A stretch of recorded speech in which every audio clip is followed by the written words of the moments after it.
जो दिल्ली के विस्तार को अन्य प्रांतों में भी उसके साथ जोड़ करके और सुविधाएं कैसे की जा सकती हैं।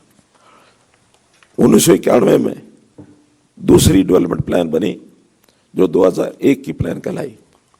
2007 में तीसरी डेवलपमेंट प्लान बनी जो दिल्ली डेवलपमेंट प्लान 2021 बनाई गई थी।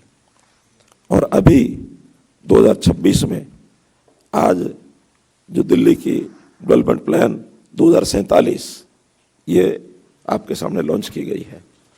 2047 इसको विकसित भारत के समकालीन अवसर के समय के लिए रखा गया है कि 2047 तक हमारी दिल्ली किस प्रकार से हमको डेवलप करनी है। इस समय में लगातार इसकी आबादी भी बढ़ती रही। 1991 में 94 लाख इसकी आबादी थी, 2001 में 1 करोड़ 38 लाख थी, 2021 में 2 करोड़ 12 लाख थी, आज 2 करोड़ 40 लाख इसकी आबादी आंकी जा रही है और 2047 तक 3 करोड़ 20 लाख आबादी ये दिल्ली की हो जाएगी। क्षेत्रफल निश्चित है 1483 स्क्वायर किलोमीटर, ये बढ़ा नहीं है, लेकिन लगातार आबादी बढ़ने के कारण से दिल्ली पर एक दबाव ये भी बढ़ता है और एक प्लान्ड वे में दिल्ली को कैसे विकसित किया जाए इसकी ओर हम आगे बढ़ रहे हैं। आज भी अगर हम एग्रीकल्चर लैंड देखें तो 520 स्क्वायर किलोमीटर ये हमारी एग्रीकल्चर लैंड भी है जो कि कुल शहरी आबादी से ज़्यादा कम है। तो इसके अंदर भी आगे धीरे धीरे विस्तार हो रहा है।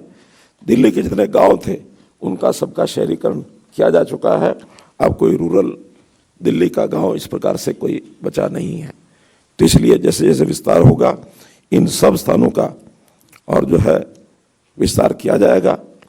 इसमें बहुत बड़ा एरिया उसका भी हमको ध्यान रखना है जो 180 किलोमीटर के स्क्वायर किलोमीटर के लगभग है, जिसको यमुना का खादर एरिया भी हम कहते हैं, और दिल्ली रिज का एरिया जिसमें बहुत बड़ा फॉरेस्ट का एरिया भी आता है, उसको भी हमको एज इट इज़ बचा के रखना है। शेष बचे एरिया को तीव्र गति से इसका विस्तार कैसे हो, इस नाते से हम आगे बढ़ रहे हैं। ये जो भी लॉन्च की गई है मास्टर प्लान 2047 बहुत बड़ी मोटी पुस्तक है जो आपने देखी है। इसके 485 पेज हैं और इसको अभी यहाँ आने से पहले इसको वेबसाइट पर अपलोड कर दिया गया है। आप इसको अपलोड किए हुए उस स्क्रिप्ट को भी ठीक से देख सकते हैं, पढ़ सकते हैं। बहुत से विषय ऐसे हैं जो शायद यहाँ न भी चर्चा में आए, लेकिन हम विस्तार से उसको पढ़ सकते हैं, देख सकते हैं। हमने इस बार इसमें जो ध्यान रखा है इसके अंदर तो नए फ्लैट्स, नए आवास कितने जोड़े जाएं, लगभग 40 लाख नए फ्लैट या आवास ये जोड़े जाने का इसमें एक लक्ष्य रखा गया है, क्योंकि 80 लाख की आबादी इसमें बढ़ने वाली है और कुछ फ्लैट्स जो परिवार बट जाते हैं, 1 से 2 होते हैं, उनकी भी आवश्यकता रहेगी। तो 30 से 40 लाख नए फ्लैट इस बढ़ती आबादी को ध्यान में रख करके विकसित किए जाएंगे और अधिकांश उसमें अफोर्डेबल हाउसिंग के प्लॉट्स होंगे, फ्लैट्स होंगे। पब्लिक ट्रांसपोर्ट कॉरिडोर इसका भी ध्यान रखा गया है कि जितना भी ट्रांसपोर्ट है, चाहे मेट्रो हो अथवा बस सर्विस हो, आरआरटीएस हो, रैपिड रेल ट्रांसपोर्ट सर्विस, अथवा अन्य ट्रांसपोर्ट के जो मोड हैं, जो छोटे मोड होते हैं, उनका भी ध्यान रख करके और इसमें इसको विकसित किया जाएगा।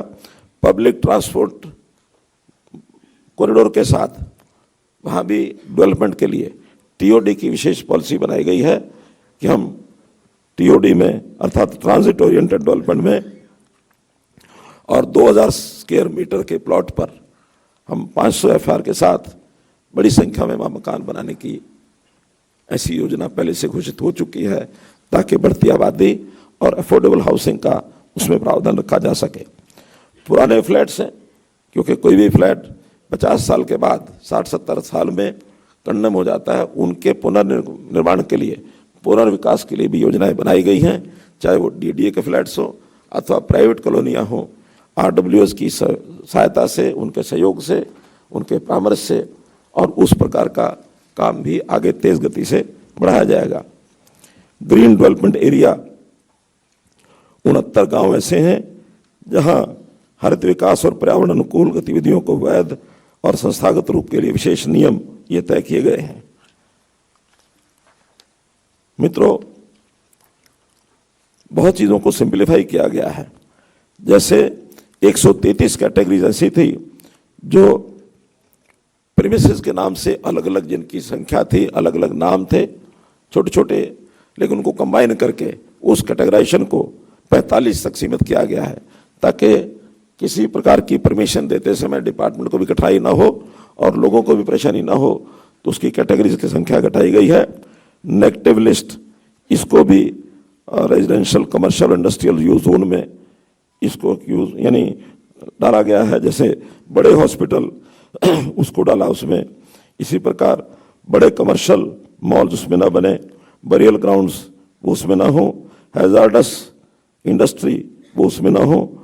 तो इस प्रकार से कौन कौन सी चीज़ें नेगेटिव हो सकती हैं। पहले पॉजिटिव संख्या ज़्यादा होती थी कि आपको ये बनाना, ये बनाना, ये बनाना, बाकी कुछ नहीं। अब हमने नेगेटिवली एक लिस्ट तय की है कि इसके अलावा जैसा भी डेवलपमेंट करना चाहें आप कर सकते हैं। लैंड यूज प्लान जो है उसको भी GIS प्लेटफॉर्म के साथ जोड़ा गया है और उसमें अमृत की योजनाएं जो गाइडलाइंस हैं और विशेष तौर पर PM गति शक्ति उस पोर्टल के माध्यम से मास्टर प्लान जो बनाई, नेशनल मास्टर प्लान जो बनी है, उसके माध्यम से इसको तेज गति से लैंड यूज प्लान ये बनाई जाएगी। रोड नेटवर्क प्लान में 30 मीटर से ऊपर सभी एरियाज लैंड पूलिंग और उनकी कंटिन्यूटी लो डेंसिटी एरियाज के साथ उसकी कंटिन्यूटी बनेगी। और इवन NCR प्लानिंग बोर्ड में जो अन्य बाहर के सीमावर्ती दूसरे प्रदेशों के जिले हैं उनके साथ भी कनेक्टिविटी का इसमें ध्यान रखा गया है। TDR इसको भी फ्लोट किया गया है, ट्रांसफरेबल डेवलपमेंट राइट्स, ताकि लोगों को अपनी ज़मीन जिसको सर्विसेज के लिए उपयोग किया जाता है अथवा कहीं सरकारी काम में लिया जाता है, उसको बदले में TDR की सुविधा ये दी जाएगी ताकि उसको कोई नुकसान न हो। TOD और change of land use, layout plan, इन सबको सिंगल विंडो ऑनलाइन अप्रूवल देने की व्यवस्था रहेगी ताकि पिलर टू पिलर ये लोगों को भटकना। तो पुराने DDA आवास का पुनर्विकास होगा। आप सुन रहे थे केंद्रीय मंत्री मनोहर लाल को, जिन्होंने कहा है कि जो दिल्ली का मास्टर प्लान है 2047 लॉन्च किया जाना है, उसको लेकर खास तौर पर विस्तार से चर्चा उनके द्वारा की गई। किस तरीके से बढ़ती आबादी को कंट्रोल में लाकर लंदन, पेरिस की तर्ज पर दिल्ली को विकसित करना है, आगे भविष्य में क्या कुछ दिल्ली में काम होने चाहिए, ये तमाम चीजें उन्होंने अपने इस प्रेस कॉन्फ्रेंस में बताई है।